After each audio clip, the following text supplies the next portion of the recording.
विश्वानि देव सवितर्दुरितानि परासुव यद्भद्रं तन्न आसुव। ओम शांति शांति शांति। योग दर्शन में हम विभूतिपाद का अध्ययन कर रहे हैं। विभूतिपाद में पिछले कल हमने योग के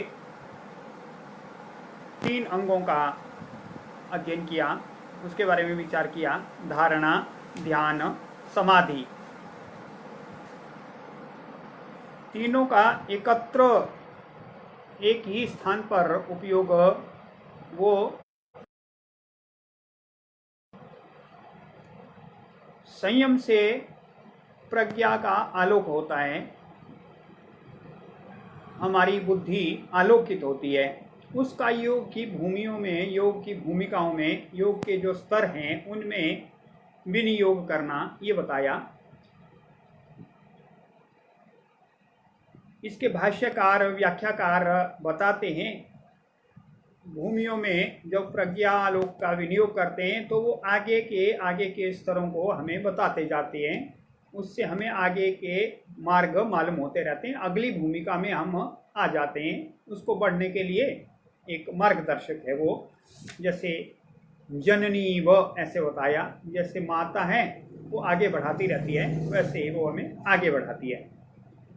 त्रयम अंतरंगम पूर्वेभ्या, पहले जो 5 साधन बताए उनसे ये 3 अंतरंग साधन कहे, परंतु निर्वीज समाधि के ये भी बहिरंगी हैं। निर्वीज समाधि इससे भी आगे की स्थिति है।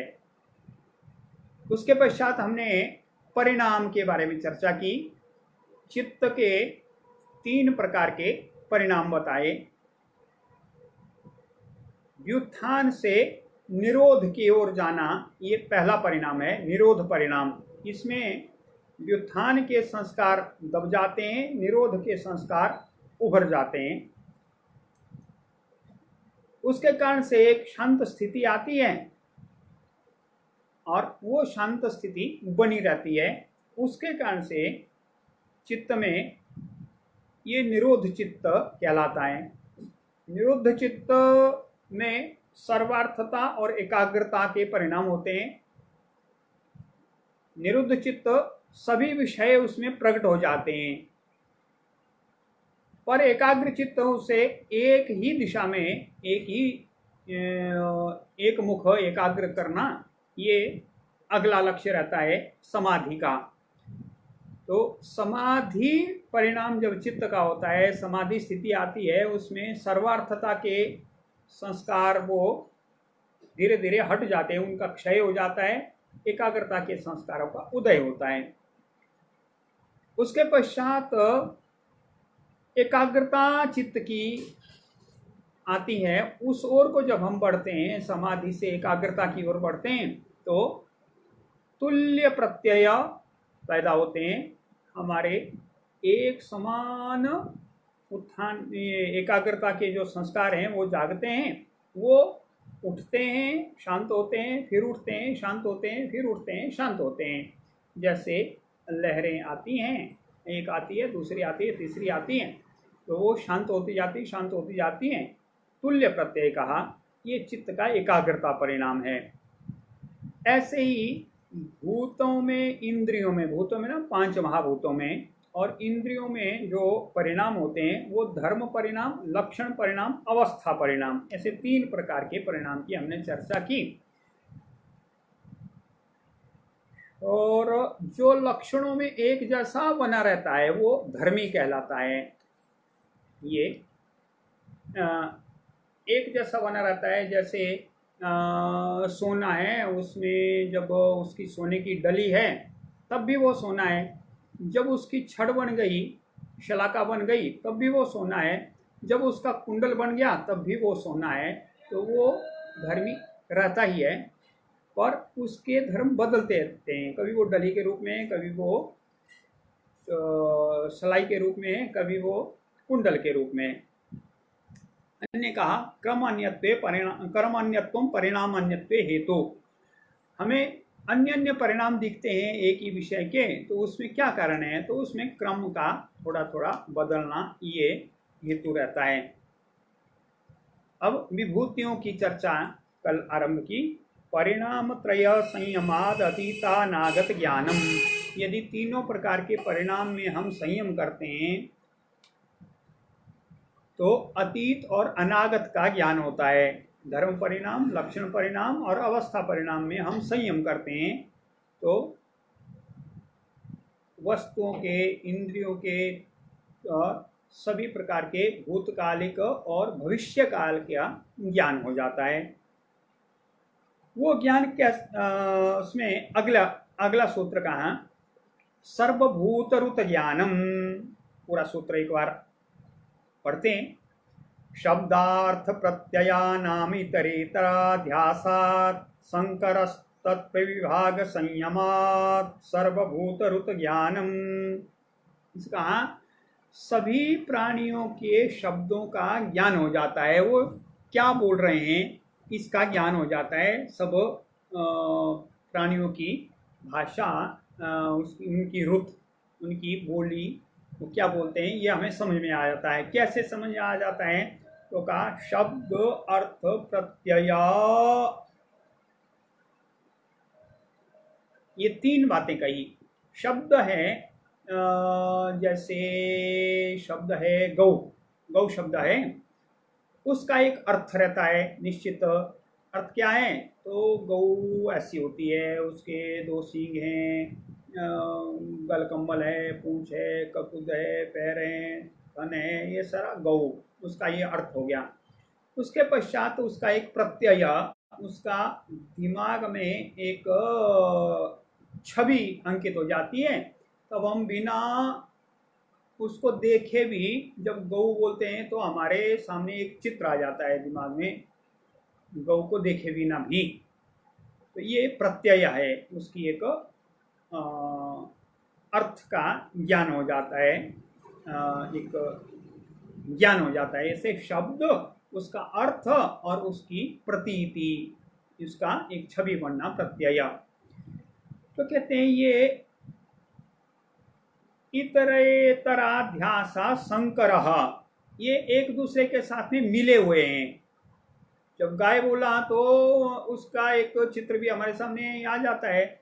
जब हमने देखा तो बिना उसका शब्द बोले भी चित्र आ जाता है। जब हमने ध्यान किया तो बिना देखे और बिना सुने भी हमें एक दिमाग में चित्र बन जाता है। तो ये आपस में मिले हुए हैं,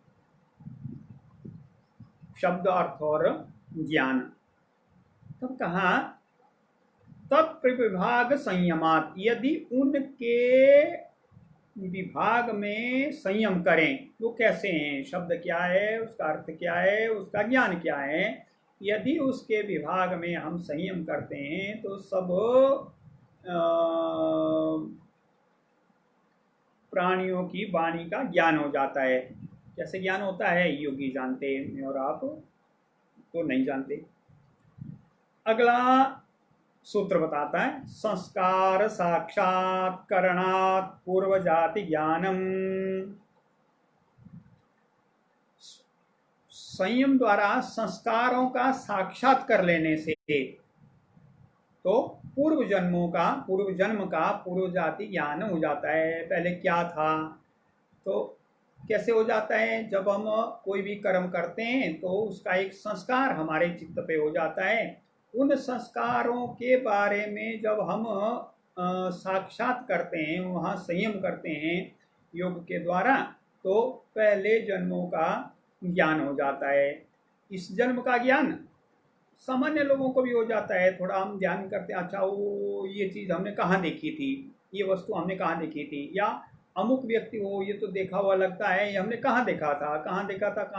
थोड़ा हम संयम करते हैं, उसको देखते हैं तो हमें ध्यान में आता है, वो अच्छा 6 वर्ष पहले वहाँ पर इनसे मिले थे, अमुक स्थान पर इनसे मिले थे, ये वो व्यक्ति है। तो 6 वर्ष पहले की स्मृति हमारे दिमाग में आ जाती है। तो ऐसे कहा, यदि संस्कारों का साक्षात्कार करें हम तो पूर्व जन्म का ज्ञान होता है। ऐसा अगला सूत्र बताता है प्रत्ययस्य परचित्त ज्ञानम।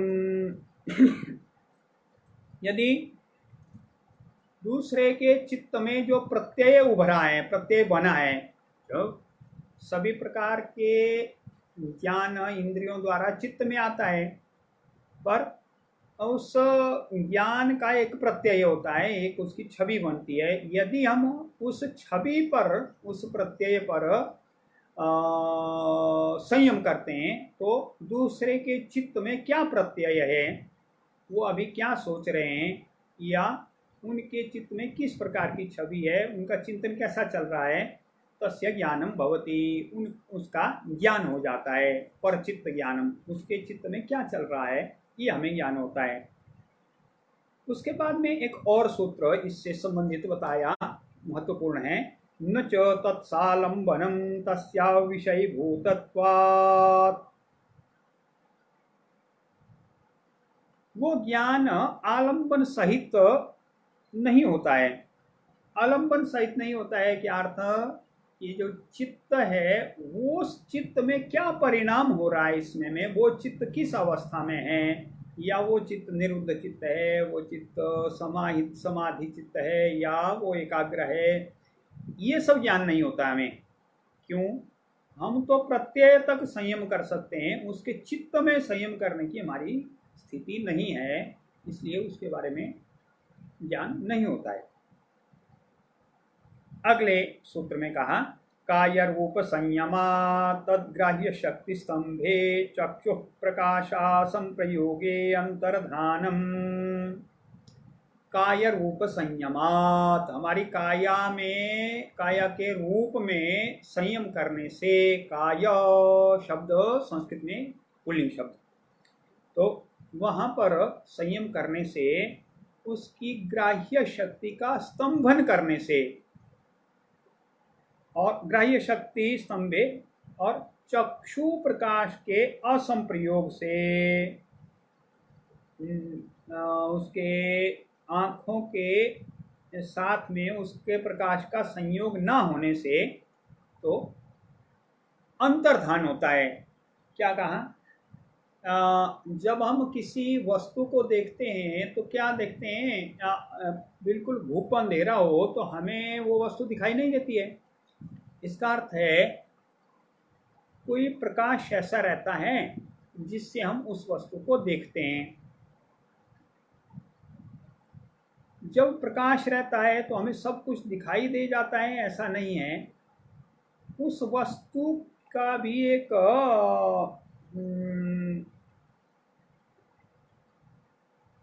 शक्ति है। तो कहते हैं जब उसमें हम स्तंभन करते हैं, उसके ग्राह्य रूप में स्तंभन करते हैं, संयम करते हैं, तो हम उसकी वस्तु की शक्ति को, जो ग्राह्य शक्ति है, उसको रोक देते हैं। तो दूसरे की आंख के साथ में उस काय के प्रकाश का संयोग नहीं होता है, तो इस स्थिति को अंतर्धान कहते हैं। वैसे ही इसके साथ साथ में और चीज़ों के बारे में बताया। शब्द भी ऐसे जो दूसरों को सुनाई नहीं देते हैं, या ऐसी गंध है, स्पर्श नहीं कर सकते, ऐसी सारी सिद्धियां बताई। वो सिद्धियां क्या हैं? हम तो केवल उसके शब्दों को पढ़ सकते हैं, हमें तो वो सिद्धियां, हमारी स्थिति उसको प्राप्त करने की अभी नहीं है। आगे आएगी नहीं आएगी कह नहीं सकते। अगला सूत्र बताया सोपक्रमम निरुपक्रमम च कर्म तत्संयमादपरंत ज्ञानम अरिष्टेभ्यो वा। ये जो कर्म हैं ये उपक्रम सहित और उपक्रम रहित हैं। सोपक्रमम कहा जिसका आरंभ हो गया है, ये उपक्रम सहित।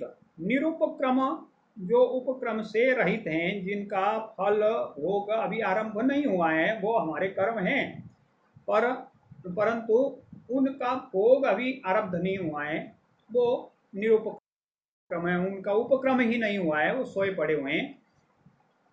ऐसे दो प्रकार के कर्म हैं।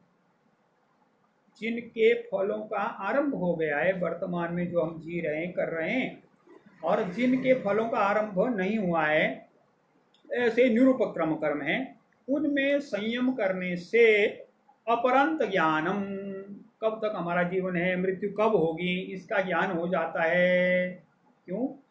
ये उपक्रम जिनका आरंभ हुआ वो कर्म कितने समय तक चलने वाले हैं, या निरुपक्रम जिनका आरंभ अभी नहीं हुआ है वो कितने समय तक फल देने वाले हैं। यदि उसका हमें ज्ञान हो जाए तो हाँ, इतने समय तक हमारा जीवन है, ऐसे ज्ञान होता है। दूसरा का अरिष्टेभ्यो वा, अथवा अरिष्टों से ज्ञान हो जाता है। वैदिक शास्त्रों में, पुराणों में, अन्य अन्य स्थानों पर कुछ अरिष्ट बताएं, ऐसी ऐसी स्थिति होती है तो इतना जीवन समझना चाहिए, ये स्थिति आती है तो वो अधिक नहीं जी सकता है। जैसे चिकित्सक बताते हैं किसी की अंतिम स्थिति है, अब ये कैंसर अंतिम स्थिति में है, अब इसका जीवन तो इतने एक दिन का है, कोई 3 महीना तक ही जी सकते हैं ये, तो 3 महीने अमुक समय प्रातः 10 बजे ही मर जाएंगे, ऐसा नहीं है। पर उसमें थोड़ा थोड़ा सा समय इधर उधर होता है, तो परंतु एक अरिष्टों से उसका ज्ञान हो जाता है। वैसे कहा, या तो उपक्रम सहित उपक्रम रहित कर्मों में संयम करने से ज्ञान होता है अपरंत का, या अरिष्टों से भी उसका ज्ञान हो जाता है। ऐसे अगले सूत्र में कहा मैत्रियादिषु बलानि, तो मैत्रियादिषु बलानि, मैत्रियादि क्या, आरंभ में हमने समाधिपाद में पढ़ा था, मैत्री, करुणा, मुदिता, उपेक्षा, ऐसे भावना करनी चाहिए। किन में? सुख दुख, पुण्य अपुण्य वाले लोगों के साथ में। तो कहा यदि इनमें संयम करते हैं तो वैसे बल प्राप्त होते हैं। कैसे? मैत्री भावना में यदि हम संयम करते हैं तो हमारे साथ में लोग जो जुड़ेंगे वो हमारे साथ में मैत्री करेंगे, अच्छे लोग जुड़ेंगे, हमारे मित्र बनते जाएंगे। करुणा भावना में जब हम संयम करते हैं, नम योगी संयम करता है तो उसके साथ में करुणा वाले लोग जुड़ते जाते हैं, दूसरों का हित करने वाले, उनकी सहायता करने वाले लोग जुड़ते हैं। वर्तमान में महामारी काल में अनेक संगठनों ने, संस्थाओं ने लोगों की सेवा की, जो इधर उधर फंस गए थे उनके लिए भोजन इत्यादि उपलब्ध कराया। तो करुणा, उसके कारण से अनेक लोगों ने उनका सहयोग किया, ठीक है आप ये अच्छा काम कर रहे हैं, ये मेरी ओर से कुछ अन्न ले लो, कुछ ये सामग्री ले लो, तो उनका साथ में सहयोग किया। एक बहुत बड़ी ऐसी शक्ति खड़ी हो जाती है करुणा की। ऐसे कहा मैत्रियादिषु बलानि, उस प्रकार के बल खड़े हो जाते हैं। ऐसा अग्रिम सूत्रमस्ति बलेषु हस्ति बलादीनि, जब बल में हम संयम करते हैं तो हाथी के जैसा जो बल है वो आ जाता है शरीर में। जिस प्रकार के बल में संयम करेंगे वैसा वैसा हमारी उस दिशा में वृद्धि होती जाएगी। वैसे ही ये कहा। आगे के सूत्र में कहा प्रवृत्त्यालोक न्यासात् सूक्ष्म व्यवहित विप्रकृष्ट ज्ञानम, प्रवृत्ति आलोक न्यासात् और सूक्ष्म व्यवहित विप्रकृष्ट ज्ञानम।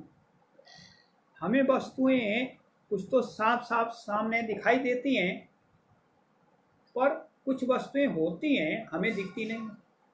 कैसी होती हैं? सूक्ष्म वस्तुएं, अत्यंत सूक्ष्म वस्तुएं तो हमें नहीं दिखती है। हमारे कमरे में कितने छोटे छोटे कण हैं या कितने छोटे छोटे जीवाणु हैं वो हमें नहीं दिखते हैं, तो वो सूक्ष्म हैं इसलिए नहीं दिखते हैं। व्यवहित, यहाँ पर तो हमारा घर है, इसके बाद में एक बड़ा भवन है, भवन के दूसरी ओर क्या है हमें नहीं दिखता है। क्यों? व्यवधान आ गया, उसमें अवरोध आ गया, इसलिए नहीं दिखता है। और विप्रकृष्टम, हमारे घर से 1000 किलोमीटर दूर में क्या हो रहा है, चीन के साथ, तिब्बत के साथ लगती सीमा में, वहाँ सीमा पर क्या हो रहा है हम यहाँ पर बैठकर नहीं देख सकते हैं। क्यों नहीं देख सकते हैं? विप्रकृष्टम, बहुत दूर है। इसलिए ऐसे कहा कि इन तीन कारणों से हम वस्तुओं को साक्षात नहीं कर पाते हैं। तो प्रवृत्ति लोक न्यासात, यदि प्रवृत्ति के आलोक को उसमें डालते हैं, आलोक का मतलब प्रकाश, ज्योतिष्मती प्रवृत्ति का वर्णन किया पहले, विशोका वा ज्योतिष्मती प्रवृत्ति, ऐसे उत्पन्ना मनसा स्थिति निबंधनी, वो प्रवृत्ति जब ज्योतिष्मती प्रवृत्ति उत्पन्न होती है तो हमारे चित्त को एकाग्र करती है। यदि उस प्रवृत्ति के प्रकाश को हम इनमें संयम करते हैं, इनमें डालते हैं, इनमें बहुत सूक्ष्म में, बाधाओं से ढके हुए में, या बहुत दूर की वस्तुओं में, तो उसका भी हमें ज्ञान हो जाता है। हमें तो नाम योगी को ज्ञान हो जाता है, हमें नहीं होता है, योगी को उसका ज्ञान भी हो जाता है। ऐसे कहा। अगले सूत्र में कहा भुवन ज्ञानम सूर्य संयमात, सूर्य में संयम करने से भुवन ज्ञान हो जाता है, भुवन का ज्ञान हो जाता है। भुवन ज्ञानम ऐसे कहा तो भू भुवा स्वः मह जनः तपः सत्यम, ऐसे सातों लोक कहे गए ऊपर ऊपर के, ऐसे उन भुवनों का ज्ञान हो जाता है सूर्य में संयम करने से। ऐसे चंद्रे तारा व्यूह ज्ञानम, यदि चंद्र में संयम करते हैं तो ताराओं के व्यूहों का ज्ञान हो जाता है। तारा व्यूह ज्ञान, नक्षत्र राशि, नक्षत्रों के चरण, पुनः उनकी कला विकला, ये अंश, ये सारा, क्योंकि इनकी गणना का जो केंद्र है वो चंद्रमा है, इसलिए चंद्रमा में जब हम संयम करते हैं, उसकी गति के बारे में हम अधिकाधिक जानकारी प्राप्त करते हैं, तो हमें ताराओं के व्यूहों का, ताराओं के जो ये सारा चक्र है उसका ज्ञान हो जाता है। ऐसे कहा। अगले सूत्र में ध्रुवे तद गति ज्ञानम, ध्रुव में संयम करते हैं तो उसकी गति का और तारों की गति का ज्ञान हो जाता है। कैसे? हम मानते हैं ध्रुव स्थिर है, वो गतिशील नहीं है। क्यों गतिशील नहीं है? अपेक्षाकृत वो स्थिर है। कैसे?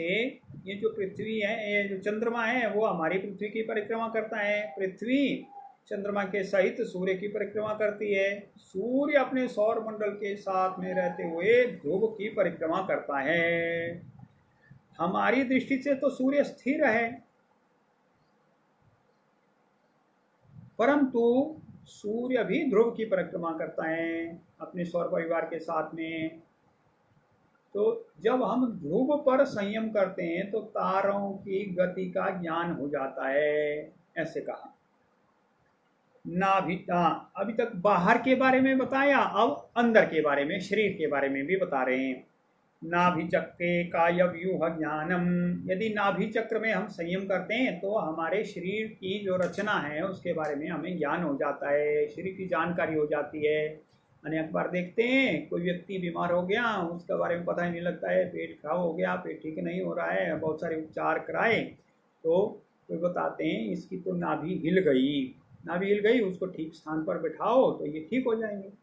वैसे नाभि चक्र हमारे सारे शरीर की रचना का केंद्र है, तो उस पर यदि संयम करते हैं तो शरीर की रचना का ज्ञान हो जाता है, काय व्यूह का ज्ञान हो जाता है, हमारा शरीर कैसे काम करता है इसका ज्ञान हो जाता है। कंठकूपे क्षुत पिपासा निवृत्ति ही, कंठकूप में संयम करने से भूख और प्यास की निवृत्ति हो जाती है। कूर्मनाड्याम स्थैर्यम, यदि कूर्मनाड़ी में संयम करते हैं तो स्थिरता आ जाती है। कूर्मनाड़ी कंठकूप से थोड़ा नीचे कूर्मनाड़ी की स्थिति बताई है। मूर्ध ज्योतिषी सिद्ध दर्शनम, यदि मूर्ध ज्योति, मूर्धा नाम सिर के जो सिर के ऊपरी भाग हैं वो मूर्धा है, यदि वहाँ ज्योति का दर्शन, उस वहाँ की ज्योति में संयम करते हैं तो सिद्धों के दर्शन होते हैं। सिद्धों के दर्शन वहाँ पर परम एकाग्रता जब होती है तो अनेक प्रकार के लोग सिद्ध जिन्होंने योग साधना की है वो देखते हैं कि हाँ इनकी स्थिति अब आगे के जाने के लिए आ गई, इन्होंने अपने आप को तैयार कर लिया, तो हमें वो मार्ग बताते हैं, हाँ यहाँ से आगे ऐसा करो। सामान्य स्थिति में जो सिद्ध पुरुष हैं वो नहीं बताते हैं, ठीक है ये कर रहे हैं, इनको बताने से कोई लाभ तो होगा नहीं, इन्होंने करना नहीं, इसलिए वो नहीं बताते हैं। जब वो देखते हैं इन्होंने आरंभिक सारे काम कर लिए, ये स्थिति इनकी आ गई योग मार्ग में आगे बढ़ने की, तब वो हमें कुछ उपदेश करते हैं, वो हमें मार्गदर्शन करते हैं, ऐसे उनके दर्शन हो जाते हैं, सिद्धों के दर्शन हो जाते हैं। यहाँ तक ये सारी सिद्धियां बताई। इसके अगले सूत्र में इनके बारे में कहा प्रातिभात वा सर्वम यदा प्रातिभ ज्ञानम भवति, जब प्रातिभ ज्ञान होता है तो ये सब अपने आप ही हो जाता है, ये सब सिद्धियां मिल जाती हैं, इनके लिए अत्यधिक प्रयत्न नहीं करना पड़ता है, ये सब सिद्धियां उसके साथ साथ आ जाती हैं। प्रातिभ ज्ञान क्या है आगे उसके बारे में भी चर्चा की गई है, वहीं पर हम पढ़ेंगे। अग्रिम सूत्र में बताया हृदय चित्त संवित, हृदय में संयम करने से चित्त के बारे में जानकारी हो जाती है, उसके स्वरूप का ज्ञान हो जाता है, हृदय चित्त संवित। तो हृदय में संयम करने से चित्त के स्वरूप का ज्ञान हो जाता है। आगे कहा सत्व पुरुषयोरत्यंता संकीर्णयोः प्रत्यया विशेषो भोगः परार्थात् स्वार्थ संयमात् पुरुष ज्ञानम। ये जो सत्व और पुरुष, सत्व कहा ये सारा संसार, ये सत्व,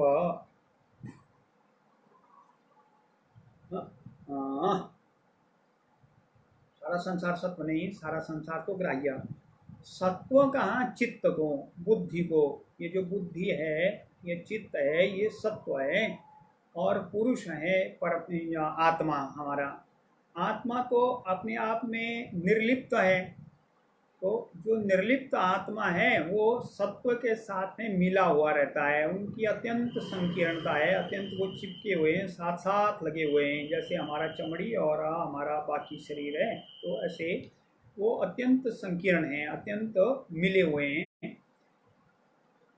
हैं तो पृथक पृथक, वस्तुता तो पृथक पृथक परंतु अत्यंत संकीर्ण, ऐसा हमें आभास हो जाता है। प्रत्यया विशेषः, हमें विशेष प्रकार की ये अनुभूति होती है। हम निरंतर रूप से हमारे मन में ये पक्की बात, पक्का निश्चय बैठा होता है कि बुद्धि और मैं एक ही बात हैं, मैं और मेरी बुद्धि अलग अलग नहीं है, मैं ही बुद्धि हूँ, बुद्धि ही मैं हूँ, ऐसा हम वैसा ही करते रहते हैं।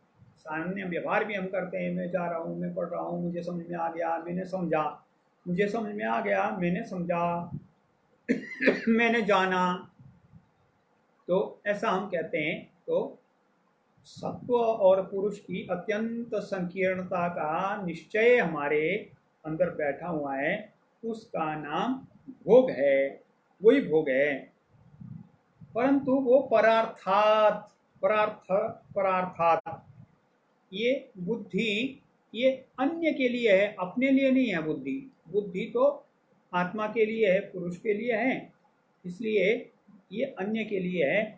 ये प्रतीति जब होती है तो स्वार्थ संयमात, तो अपने में ही संयम करने से, अपने आत्म के रूप में संयम करने से पुरुष ज्ञानम, आत्मा का ज्ञान हो जाता है।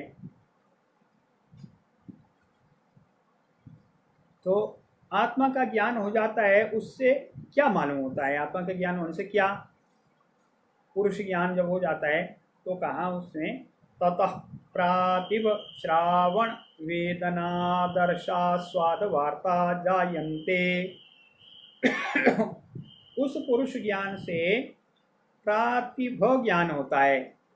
पहले सूत्र में जो हमने कहा प्रातिभाद वा सर्वम, प्रातिभ ज्ञान से सब कुछ सिद्धियां प्राप्त होती हैं।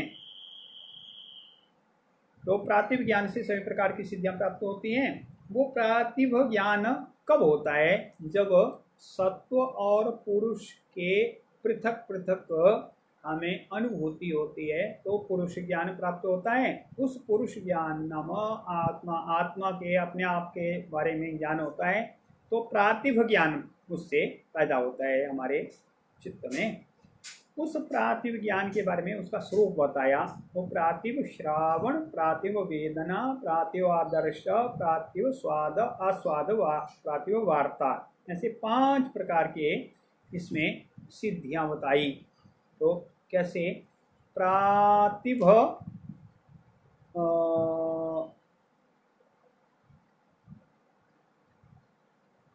दर्शन, हमारे को हम देख सकते हैं, सुन सकते हैं, स्पर्श कर सकते हैं, छू सकते हैं और प्रत्यक्ष कर सकते हैं।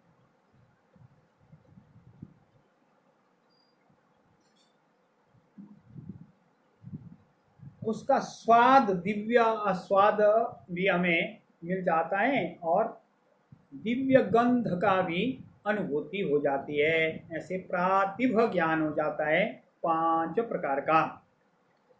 तो प्रातिभ श्रावण, प्रातिभ वेदन, प्रातिभ आदर्श, प्रातिभ आस्वाद, प्रातिभ वार्ता, ऐसे प्रकार के हमें प्रातिभ ज्ञान होता है। उससे सभी प्रकार की ये सिद्धियां आती है अपने आप। अग्रिम सूत्र में महर्षि पतंजलि योग मार्ग में बढ़ने वालों को सावधान करते हैं। क्या कहते? ते समाधावुपसर्गा व्युत्थाने सिद्धयः। जो व्युत्थान काल में सिद्धियां हैं, लोगों के दृष्टि में वो सिद्धियां हैं, इनको तो ऐसे सिद्धियां मिल गई तो सिद्ध हो गए। तो वो कहते हैं व्युत्थान काल में जो सिद्धियां हैं, ते समाधौ उपसर्गा, वो समाधि के लिए तो उपसर्ग हैं, विघ्न हैं, कठिनाइयां हैं, उसको रोकने वाली हैं। ऐसे कहा जो व्युत्थान काल में हमें सिद्धियां दिखाई देती हैं, अनुभूति होती है, वो तो समाधि के लिए विघ्न रूप हैं, बाधा रूप हैं। ये सावधान किया। उसके बाद में अन्य सिद्धियों के बारे में भी बताया, वहां सावधान करके छोड़ नहीं दिया। अन्य सिद्धियां हैं, उनके बारे में वर्णन किया। तो क्या कहा? बंध कारण शैथिल्यात् प्रचार संवेदनाच्च चित्तस्य पर शरीरावेशः। जब हमारा चित्त है उसका शरीर के साथ में बंधने का कारण है कर्माशय। उसकी जब शिथिलता होती है उसको हम शिथिल कर देते हैं, ढीला कर देते हैं, और चित्त के प्रचार वो चित्त कैसे संचरण करता है, कैसे उसकी गति क्या रहती है, कैसे चलता है, एक दूसरे से, एक स्थान से दूसरे स्थान पर कैसे जाता है, यदि उसके बारे में हमें जानकारी हो जाती है तो चित्त का दूसरे शरीर में प्रवेश हो जाता है। पर काया प्रवेश, ऐसी कोई सिद्धि कही गई है। तो बहुत सारी कथाओं में ये सिद्धि देखने में आती है, सुनने में आती है, देखने में किसी की आई हो पता नहीं। अगले सूत्र में और सिद्धि के बारे में, एक अन्य सिद्धि के बारे में बताया।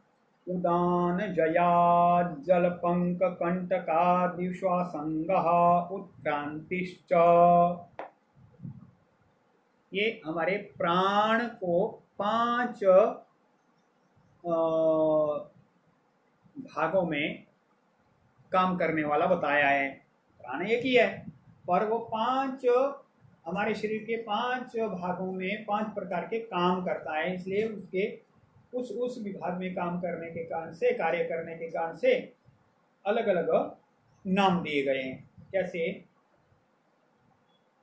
प्राण, जो प्राण है उसकी गति मुख और नासिका द्वारा होती है। बाहर से हम प्राण खींचते हैं तो नाभि स्थान तक इसकी गति रहती है, हृदय स्थान तक इसकी गति रहती है। इसका देश है प्राण। बाहर से और नासिका के अग्रभाग से, नाक से या मुंह से इसको खींचते हैं तो हृदय तक इसकी गति रहती है, वहां तक ये प्राण कहलाता है। अपान, अपान है नाभि से जो नीचे का शरीर का भाग है उसमें अपान की गति रहती है। अपान का ये देश कहलाता है। जो हम मल मूत्र त्याग करते हैं, गर्भ की अग्रे गति होती है तो वो, और जो हमारे पैर इत्यादि में जो कार्य है वो सारा अपान का कार्य कहा गया है। समान प्राण, समान में हृदय से लेकर नाभि तक इसका स्थान है। हृदय से नाभि प्रदेश तक ये इसका स्थान बताया समान प्राण का। इसका मुख्य कार्य है सभी प्रकार के रसों को शरीर के सब अंगों तक पहुंचाना। भोजन जो हम करते हैं उससे रस बनते हैं। रस अन्य शरीर के भिन्न भिन्न भिन्न भिन्न अवयवों में होते होते होते होते एक एक अवयव का मुख्य ये प्रमुख कार्य रहता है, किसका क्या कार्य है। वहाँ से जो रस मिलते हैं वो शरीर के सभी भागों में पहुँचे जहाँ जिसकी आवश्यकता है। ये सारा काम समान प्राण का है। व्यान, ये हमारे सारे शरीर में व्याप्त रहता है, सभी नाड़ियों में इसकी गति रहती है। ये व्यान प्राण कहा गया है। ये गतिशीलता देता है। उदान प्राण, उदान प्राण कहा, ये ऊपर की ओर को गति करने वाला है, कंठ प्रदेश में रहता है हमारे, और इसकी गति ऊर्ध्व गति कही गई है। इसके जय से हम ऊपर की ओर उठते हैं, हल्कापन आता है। ऐसे कहा, जब प्राण छोड़ते हैं तो उदान के मार्ग से प्राण निष्क्रमण करते हैं, हमारे शरीर से बाहर निकलते हैं। कैसे? उदान मार्ग से, उदान प्राण के द्वारा।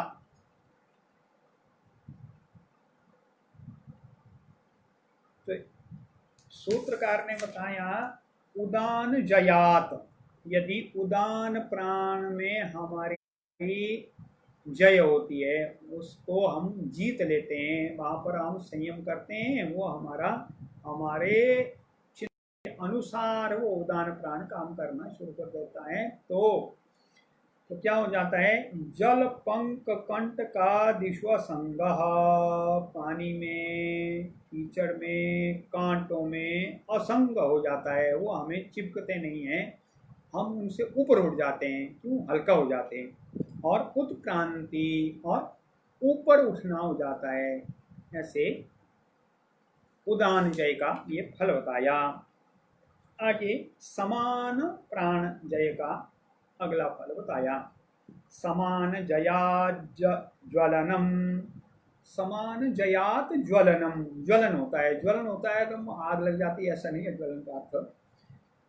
उसका अर्थ है हमारे शरीर में एक ओज पैदा होता है और एक चमक आती है। ऐसा समान जैसे क्यों आ जाती है? समान प्राण का कार्य है शरीर में सभी प्रकार के रसों की प्राप्ति, जहाँ जिसकी आवश्यकता है वहाँ वो रस प्राप्त हो जाए। तो यदि समान जय होते हैं तो हमारे शरीर में सभी प्रकार के रस अपने अपने स्थान पर पहुँचते हैं, इसलिए हमारा शरीर एक ओज से भर जाता है। ऐसे कहा समान जया ज्वलनम।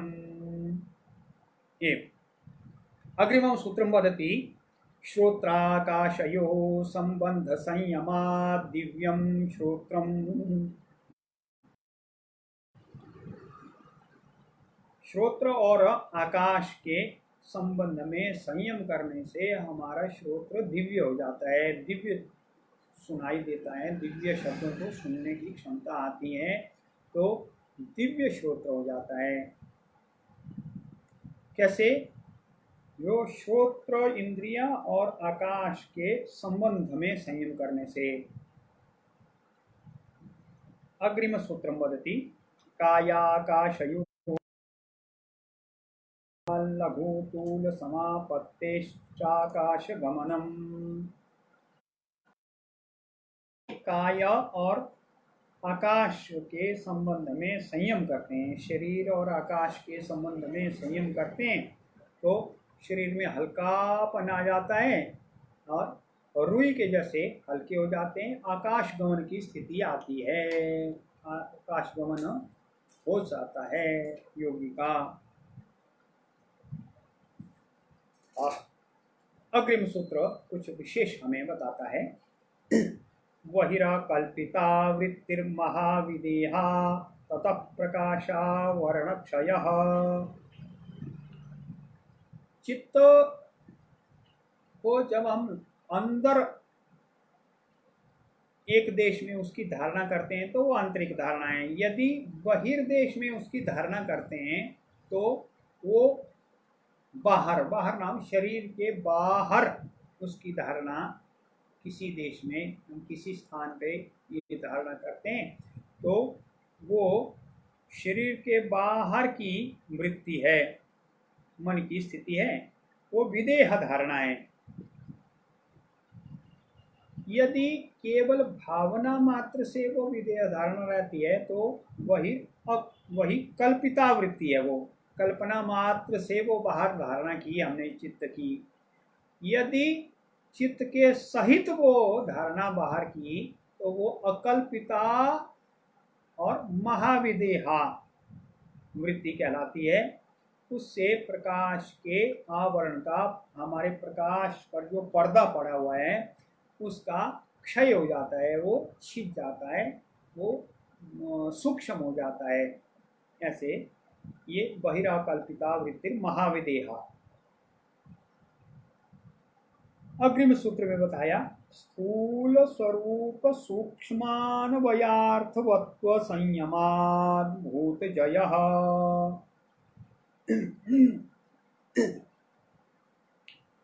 जो महाभूत हैं उनका स्वरूप कैसा है, उसमें 5 अवस्थाएं हैं।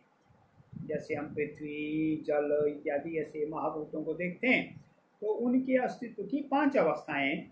क्या क्या 5 अवस्थाएं? एक तो उसका स्थूल स्वरूप है, स्थूल अवस्था है। एक स्थूल अवस्था में दिखते है, इतना बड़ा पहाड़ है, दिख रहा है पहाड़ है, बहुत सारी चट्टान है, पत्थर है, मोटा सारा वो दिख रहा है, हमें स्थूल स्वरूप, उसका स्थूल अवस्था है। सूक्ष्म अवस्था उसकी बताई, उसकी तन्मात्रा इत्यादि, ये उसकी सूक्ष्म अवस्था है ना, स्वरूप अवस्था है। ये एक स्थूल अवस्था, एक स्वरूप अवस्था। उसका स्वरूप कैसा है तो तन्मात्रा के रूप में उसका स्वरूप अवस्था है। उसके पश्चात में सूक्ष्म अवस्था है, वो अहंकार इत्यादि, ये सूक्ष्म अवस्था उसकी बताई।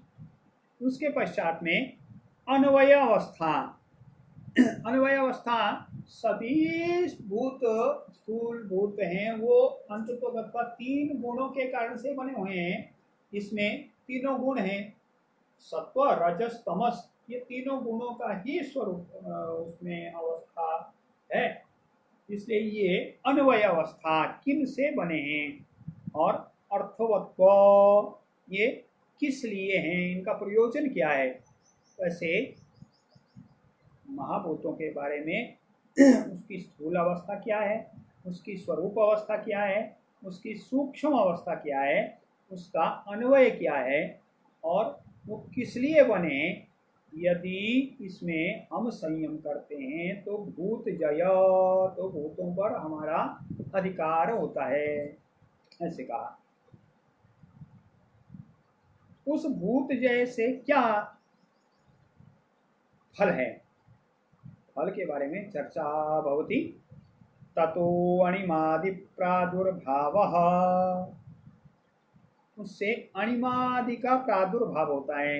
अणिमादि सिद्धियां बताई 8, ये 8 सिद्धियां मिलती हैं। एक दूसरा बताया काय संपत्, दूसरा काय संपत्, काय संपत्ति मिलती है। और तीसरा बताया तद्धर्मान अभिघातश्च, उनके धर्मों से हमें अनभिघात, उनके धर्म हमें बाधा नहीं पहुंचाते हैं। तो ऐसे 3 फल बताए भूतजय के, क्या क्या? अणिमादि प्रादुर्भावः, काया संपत्, तद्धर्मान अभिघातः, ऐसे 3। तो इसमें पहली बताया अणिमादि प्रादुर्भावा। अणिमादि सिद्धियां, 8 सिद्धियां मिलती हैं। इसमें नाम बताए अणिमा, लघिमा, महिमा, गरिमा, प्राप्ति, प्राकाम्य, वशित्व, ईशित्व। अणिमा है अत्यंत छोटा रूप धारण कर सकते हैं योगी, तो वो अणिमा सिद्धि है। लघिमा, अत्यंत हल्का हो सकते हैं, वो अपने आप को हल्का कर सकते हैं, तो वो लघिमा सिद्धि। महिमा, बहुत विशाल हो सकते हैं, वो अपने आकार को फैला सकते हैं, तो महिमा। गरिमा, गरिष्ठ हो सकते हैं ना, भार बढ़ सकता है उनका, तो गरिमा सिद्धि ऐसी आ जाती है। 5वीं सिद्धि का प्राप्ति। यदि किसी पदार्थ की इच्छा होती है तो वो पदार्थ मिल जाता है उसको, वो अपने आप उसकी इच्छा मात्र से वो पदार्थ मिल जाता है। प्राकाम्य, बिना बाधा के, बिना रुकावट के इच्छाओं की पूर्ति हो जाती है, उसमें कोई बाधा नहीं आती। वशित्व, महाभूतों का और उससे उत्पन्न सभी पदार्थों का हमारे वश में हो जाना, योगियों के वश में हो जाना, ये वशित्व। ईशित्व, ईशित्व जैसे ईश्वर का सामर्थ्य है वैसा सामर्थ्य हो जाना, ईश्वर के समान सामर्थ्य हो जाना नहीं, उनके जैसा सीमित मात्रा में सामर्थ्य हो जाना। जैसा हम चाहते हैं, जैसा योगी चाहता है वैसा उनको बदल भी सकता है। ऐसे परमहंस विशुद्धानंद के बारे में सुनते हैं हम, लाइडी माशे के बारे में सुनते हैं, या ऐसे अनेक जो सूर्य विज्ञान को जानने वाले योगी हैं उनके बारे में हम सुनते हैं, वो चीज़ों को बदल देते थे। वैसे ईशित्व सिद्धि, ये 8 प्रकार की सिद्धियां कही। तो ये अणिमादि प्रादुर्भाव। काय संपत अग्रे सूत्र में बताते हैं, रूप लावण्य बल वज्र संहननत्वानि काय संपत। काय संपत क्या है? रूप, रूपम ऐसे अच्छा स्वरूप होता है, तो देखने में अच्छा लगता है, फिर योगी तो रूपवान हो जाता है। लावण्य, उसमें सुंदरता भी आती है, और बल, बलवान हो जाते हैं। और वज्र संहनन, अंगों में वज्र के समान दृढ़ता आती है। ऐसे 4 प्रकार की जो सिद्धियां हैं उसको काय संपत कहा। रूप, लावण्य, बल, वज्र संहननत्व, ऐसे।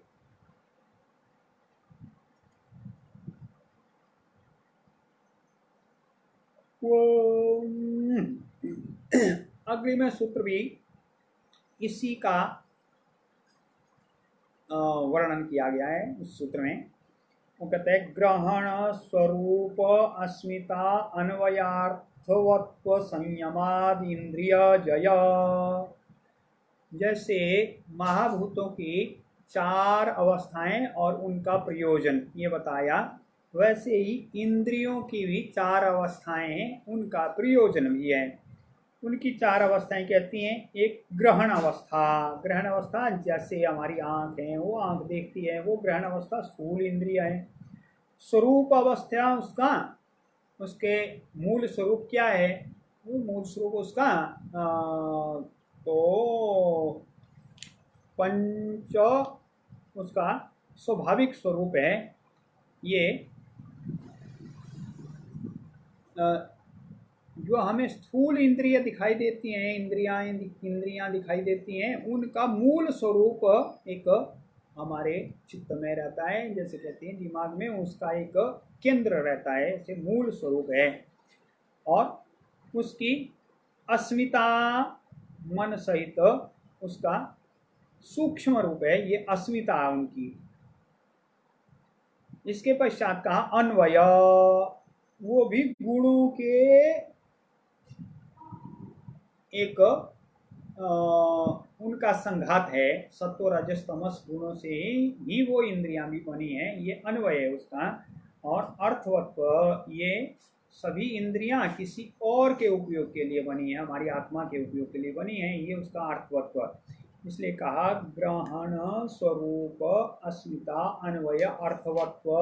यदि इनमें संयम करते हैं तो इंद्रिय जय होता है। पहले भूत जय कहा, अब इंद्रिय जय कहा। इनमें संयम करने से इंद्रिय जय होता है। इंद्रिय भूत जय के फल बताए थे, अणिमादि सिद्धि होती है, रूप लावण्य काय संपत्ति होता है, और उन भूतों के धर्म से बाधा नहीं होती है। इंद्रिय जय के बारे में बताया, उनका उसका फल क्या है। ततो मनोजवित्वं विकरण भाव प्रधान जयश्च। तीन फल इसके बताए। ततः, ततः इंद्रिय जयतः, इंद्रिय जय द्वारा, मनोजवित्वम, मन के समान गति होती है। जव, संस्कृत वाङ्मय में तीन शब्द आए हैं, गति, वेग, जव। गति है सामान्य स्थिति में परिवर्तन करना, वो गति है। जैसे कुछ शंभूक घोंघा, वो चलता है, वो धीरे चलता है, तो स्थिति को थोड़ा थोड़ा परिवर्तित करता है, जैसे वो गति है। वेग, उसको हम बहुत तेज बोलते हैं, ये वेग, वेगवान। जैसे बाजी घोड़ा है, वो वेगवान है, वेगेन गच्छति, तो ऐसे वेग। और जवह, जवह इन सब से आगे बढ़कर बताया, जो मन के जैसा है, उसको हम सामान्य स्थिति में माप नहीं सकते हैं। इतना बढ़ा, 1 सेकंड में कितना बढ़ा, 2 सेकंड में कितना बढ़ा, 1 मिनट में कितना गया, थोड़ा समय तो उसमें लगता है, पर सामान्य माप में वो हमारे नहीं आता है, विशेष मापन उसके लिए करना पड़ता है। ऐसे जवह, तो मन के जैसा जवह आ जाता है, जैसे मन का जव है वैसी स्थिति आती है इंद्रिय जय से। मनोजवित्वम विकरण भाव, इंद्रियों के द्वारा ही हम किसी वस्तु को प्राप्त करते हैं, उनके द्वारा हम देखते हैं, सुनते हैं, पहुंचते हैं। तो विकरण भाव कहा, बिना वैसा कर सकते हैं, अथवा इंद्रियों में इतनी शक्ति आ जाती है कि उसमें आश्चर्यजनक कार्य हम ऐसे विकर्ण भाव। और प्रधान जय, प्रकृति है उसके, ये सारे में हमारी जय हो जाती है, हम उसको